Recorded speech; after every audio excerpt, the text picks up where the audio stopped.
Hello guys! Welcome back to Mami Rosa's Vlogs. For today's video guys, ipapakita ko sa inyo kung paano ko ni-renew or ni-renovate. DIY to guys. So, gagawin ko itong lumang upuan na to, gagawin ko siyang bago. So, stay tuned and watch for it. Kung mayroon kayo din mga lumang upuan, pwede nyo rin ayusin katulad nito. Madali lang siya. So, keep on watching!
Ayan guys, natapos ko ng pahiin at saka ilagay yung upholstery. So ayan, pakita ko sa inyo. So ayan, dinidemonstrate na Emma. So ito, so bago na siya yung tela. Ayan, pati ito. So ikakabit natin siya ngayon dito. Ayan, napinturahan ko na rin to siya. So ayan, ito hindi na kailangan pinturahan yung loob. So ayan, so let's go, let's assemble it.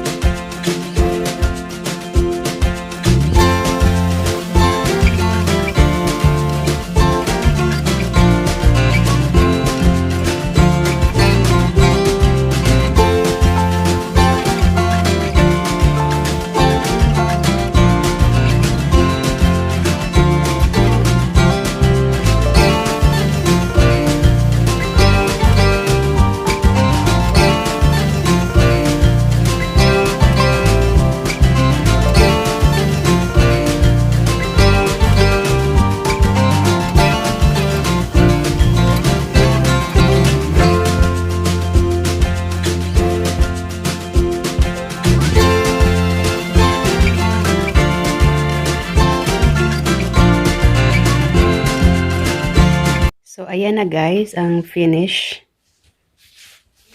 ng pag-renovate, pag-ayos ko ng mga upuan, upholstery. So, 4 yan siya. Ayan. So, ang ganda niya, mukha siyang classy. Classy talaga. So, ayan. I hope mayroon kayong natutunan sa aking munting vlog. Please, thank you for watching, and please don't forget to like this video, subscribe if you are not subscribed yet, and leave a comment down below if you have if you have questions. So thanks for watching, guys.